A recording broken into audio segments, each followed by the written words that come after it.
প্রিয় দর্শক, স্বাগত আমাদের নিয়মিত সাপ্তাহিক আয়োজন চায়না বুলেটিনে। আপনারা জানেন, চীন পৃথিবীর বৃহত্তম রাষ্ট্রগুলোর একটি। চীনের রাজনৈতিক, সমাজতান্ত্রিক, প্রশাসনিক বা কূটনৈতিক ঘটনাবহুল খবরগুলো বন্ধুপ্রতিম দেশ বাংলাদেশের দর্শকদের সাথে ভাগ করে নিতেই চায়না মিডিয়া গ্রুপ সিএমজির এই বিশেষ আয়োজন। সঙ্গে আছি আমি তামান্না জেনিফার। জানিয়ে দিচ্ছি বিশেষ বিশেষ ঘটনার শিরোনাম। চীন উরুগুয়ে প্রেসিডেন্টদের বৈঠক, কৌশলগত অংশীদারত্ব জোরদারের অঙ্গীকার। শান্তং প্রদেশের উন্নয়নে গতি বৃদ্ধির উপর জোর দিলেন প্রধানমন্ত্রী লি ছিয়াং। বেইজিংয়ে রাশিয়ান ফেডারেশনের নিরাপত্তা পরিষদ সচিবের সাথে ওয়াং ইর বৈঠক। ভিয়েতনামের তো লামের বিশেষ দূতের সাথে সাক্ষাৎ। গত ৩৮ বছরে আন্তর্জাতিক পরিস্থিতির পরিবর্তন হলেও চীন উরুগুয়ে দুদেশ পারস্পরিক সম্মান ও সহযোগিতা বজায় রেখেছে।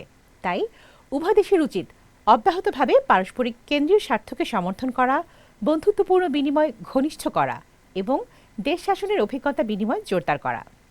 এমন মন্তব্য করেছেন চীনের প্রেসিডেন্ট শি জিনপিং। মঙ্গলবার বেইজিংয়ের গণমহাভবনে উরুগুয়ের প্রেসিডেন্ট ইয়ামান্দু ওরসির সাথে বৈঠকে তিনি কথা বলেন।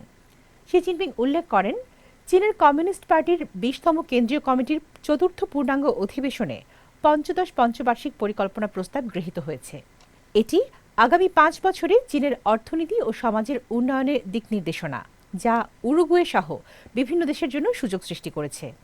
এমন প্রেক্ষাপটে চীন ও উরুগুয়ের উচিত কৌশলগত সংযোগ জোরদার করার মাধ্যমে অর্থ, বাণিজ্য, কৃষি, ডিজিটাল অর্থনীতি, পরিচ্ছন্ন জ্বালানি সহ বিভিন্ন ক্ষেত্রে সহযোগিতার সুযোগ তৈরি করা।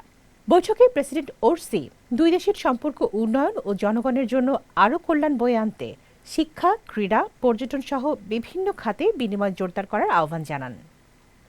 পঞ্চদশ পাঁচশালা পরিকল্পনাকে সামনে রেখে অর্থনৈতিক ও সামাজিক উন্নয়নে প্রেসিডেন্ট শি জিনপিংয়ের গুরুত্বপূর্ণ নির্দেশনা বাস্তবায়নের উপর জোর দিলেন চীনের কমিউনিস্ট পার্টির কেন্দ্রীয় কমিটির রাজনৈতিক ব্যুরোর স্থায়ী কমিটির সদস্য এবং চীনের প্রধানমন্ত্রী লি ছিয়াং। শান্তং প্রদেশে সোমবার কারখানার উৎপাদন লাইন পরিদর্শনের সময় লি ছিয়াং বলেন, উন্নত যান্ত্রিক উৎপাদন ব্যবস্থা গড়ে তোলাই শিল্পের উন্নয়ন ও আধুনিকায়নের মূল পথ। এজন্য উৎপাদন প্রক্রিয়ায় কৃত্রিম বুদ্ধিমত্তা ও স্বয়ংক্রিয় প্রযুক্তির ব্যবহার বাড়াতে হবে। পরিবেশ বান্ধব হিটিং ব্যবস্থা জীবাশ্ম জ্বালানির উপর নির্ভরতা কমিয়ে কার্বন নিঃসরণ হ্রাস করে এবং শক্তির কার্যকর ব্যবহার নিশ্চিত করে। একই সঙ্গে এটি পরিবেশের ভারসাম্য রক্ষা করে টেকসই উন্নয়নের পথে সমাজকে এগিয়ে নেয় বলেও মন্তব্য করেন তিনি। প্রধান বিশ্বশক্তি ও জাতিসংঘের নিরাপত্তা পরিষদের স্থায়ী সদস্য হিসেবে চীন ও রাশিয়ার উচিত জাতিসংঘকে কেন্দ্র করে আন্তর্জাতিক ব্যবস্থা রক্ষা করা এবং ন্যায়সঙ্গত ও সুশৃঙ্খল বহুমেরু বিশ্ব গঠনে ভূমিকা রাখা। এমন মন্তব্য করেছেন চীনের কমিউনিস্ট পার্টির কেন্দ্রীয় কমিটির পলিট ব্যুরোর সদস্য এবং দেশের পররাষ্ট্রমন্ত্রী ওয়াং ই। রোববার বেইজিংয়ে সফররত রাশিয়ান ফেডারেশনের নিরাপত্তা পরিষদের সচিব সার্গেই শোইগুর সাথে বৈঠকে এমন কথা বলেন তিনি। ওয়াং ই বলেন, নতুন যুগে চীন ও রাশিয়ার একে অপরের মূল স্বার্থ সংশ্লিষ্ট ইস্যুতে পারস্পরিক সমর্থন জোরদার করা গুরুত্বপূর্ণ।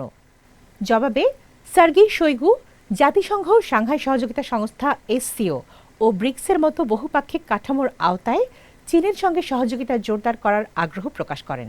এদিকে মঙ্গলবার বেইজিংয়ে ভিয়েতনামের কমিউনিস্ট পার্টি সিপিভির কেন্দ্রীয় কমিটির সাধারণ সম্পাদক তো লামের বিশেষ দূত ও দেশটির পররাষ্ট্রমন্ত্রী লে হুই ট্রুংয়ের সাথে সাক্ষাৎ করেন ওয়াং ই। তিনি বলেন, চীন দুই দেশের শীর্ষ নেতাদের গুরুত্বপূর্ণ ঐকমত্য অনুসরণ করতে, দ্বিপাক্ষিক সম্পর্কের কৌশলগত প্রকৃতি উপলব্ধি করতে এবং দ্বিপাক্ষিক সহযোগিতা বৃদ্ধি করতে ইচ্ছুক। এ সময় ভিয়েতনাম এবং চীনের মধ্যে ব্যাপক কৌশলগত সহযোগিতামূলক অংশীদারত্বের যৌথ উত্থানের প্রত্যাশা করেন পররাষ্ট্রমন্ত্রী ট্রুং। দর্শক, এই ছিল আমাদের এবারের আয়োজনে। আবার দেখা হবে চীনের সমসাময়িক খবর নিয়ে আগামী সপ্তাহে একই দিন একই সময়ে।